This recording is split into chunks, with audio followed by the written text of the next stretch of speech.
25 interesting facts about the U.S. Virgin Islands. The U.S. Virgin Islands are a gorgeous territory of the United States, located about 1,104 miles or about a 3-hour flight away from Miami. Its constituents of St. Thomas, St. John, and St. Croix are popular tourist destinations because of their stunning beaches, gorgeous views, and Western infrastructure. Let's get into the video. At 737 square miles, the U.S. Virgin Islands are double the size of Washington, D.C. The U.S. Virgin Islands are also a popular shopping destination, and they have been one since 1607. Shopping downtown was popular when the settlers of Jamestown, the first English settlement on the continent, brought supplies on their way to Virginia. In fact, St. Thomas is installing a plaque by the Historic Preservation Office recognizing this historic visit. The U.S. Virgin Islands are the only place in the USA where you drive on the left side of the road.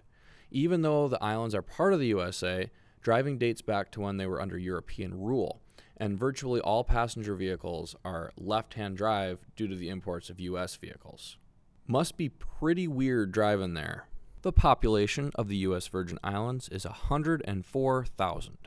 St. Croix is home to the oldest baobab tree in the Caribbean. While the tree is native to South Africa, it was brought to the U.S. Virgin Islands and planted there in the 18th century. These trees can grow up to 25 meters high and live for thousands of years, so we are expecting it to be on the island for a long, long time to come.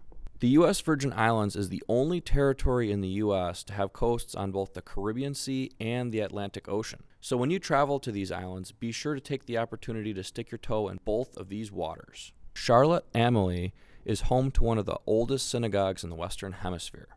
Built in 1833, the Synagogue of St. Thomas is the second oldest synagogue in the Western Hemisphere and the longest continually run congregation amongst American states and territories.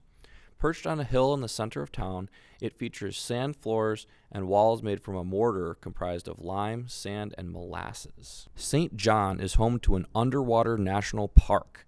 In Trunk Bay, you will find the Underwater Trail, which happens to be one of the best places to snorkel in the Caribbean. Plus, there are many signs below the water that will offer you information about the marine life you are seeing. Approximately 75% of the population of the island are descendants from African ancestors who came to the Caribbean as slaves in order to work on the sugar plantations.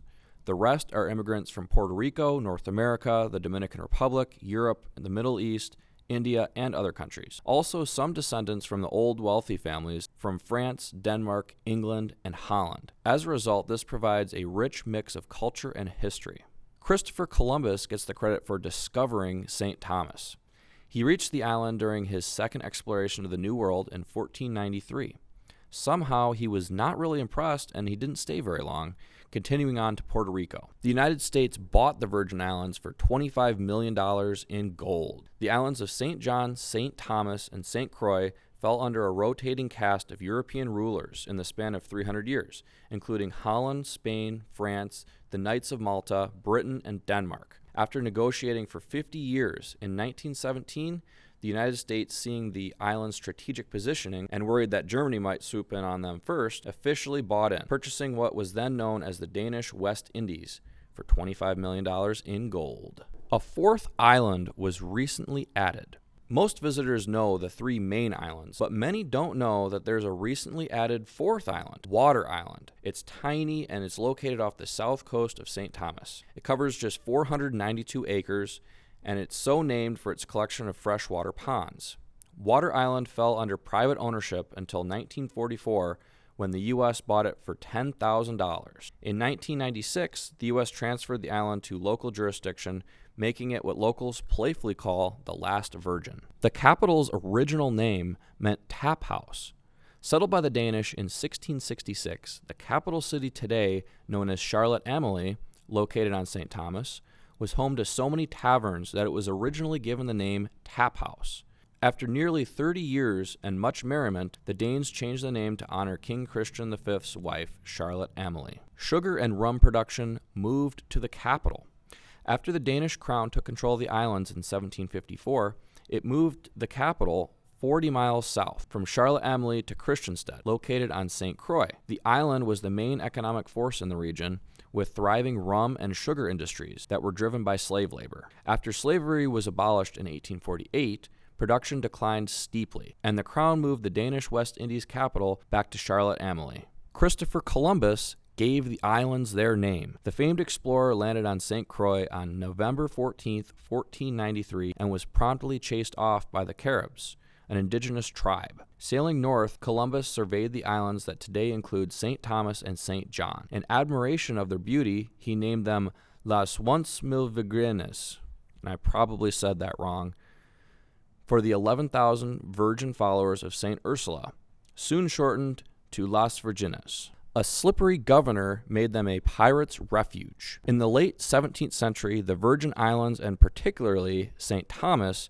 were known as a haven for pirates. Adolph Esmit, an early governor of St. Thomas, helped establish this reputation by offering safe harbor in exchange for favorable trade. In 1683, he helped the infamous Jean Hamlin escape capture by English forces and even secured a getaway boat for the French pirate. After word of his misdeeds reached Denmark, Esmit was recalled, then reinstalled just 3 years later after he promised authorities he knew the location of a sunken treasure. They have their own official soundtrack.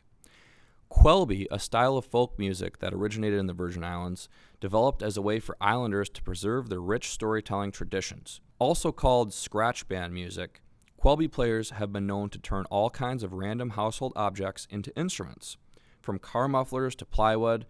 Anything they can scratch off is considered fair game. In 2003, the U.S. Virgin Islands legislature passed a bill making Quelby the official music of the islands. A fateful cruise led to the founding of Virgin Islands National Park.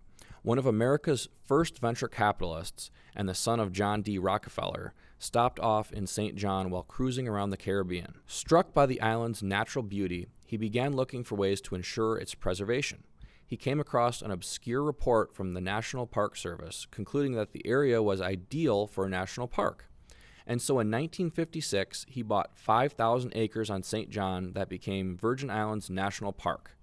Today, the park makes up more than 2/3 of the island. St. John was the site of a famous slave rebellion. Slavery was a major industry in the Virgin Islands for more than 200 years. For a brief period, though, the brutal institution was turned on its head.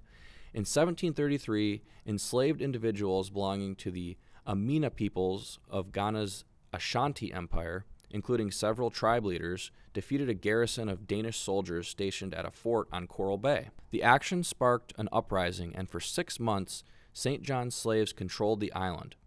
In May 1734, French troops arrived and regained control. It would be more than a century before slavery was outlawed in the Virgin Islands. Blackbeard never set foot in Blackbeard's castle. One of the most popular tourist attractions in Charlotte-Amalie is a cylindrical stone fort known as Blackbeard's Castle. Despite its name and local lore, there's no evidence that Blackbeard, aka Edward Teach, ever used the structure. Danish soldiers built the fort in 1679 and called it Skitsborg Tower, meaning Sky Tower. Name confusion aside, tourists flock to the structure for its 360-degree views of the city and for access to the nearby swimming pools. Bioluminescent Bay. At a couple spots throughout the Virgin Islands, the water lights up at night as if electrified. Known as bioluminescence, this rare phenomenon is caused by the blooming of millions of tiny plankton called dinoflagellate. Dinoflagellate? I hope I pronounced that right. Conditions have to be just right, and one of the best places in the world to find them is Salt River Bay, located on St. Croix. There, outfitters offer night tours, often in glass-bottom boats, so tourists can get a close look at the light show. Alexander Hamilton spent part of his youth in Christiansted. The founding father and Broadway inspiration moved to the island of St. Croix with his family in 1765.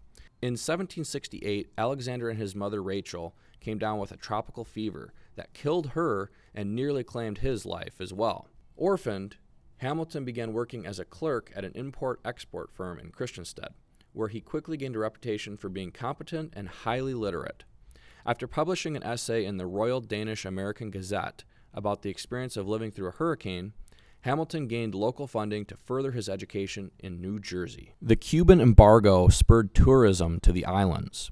After the U.S. instituted its embargo of Cuba in 1960, American tourists flock to the Virgin Islands as a tropical alternative. Today, tourism is the U.S. Virgin Islands' #1 industry.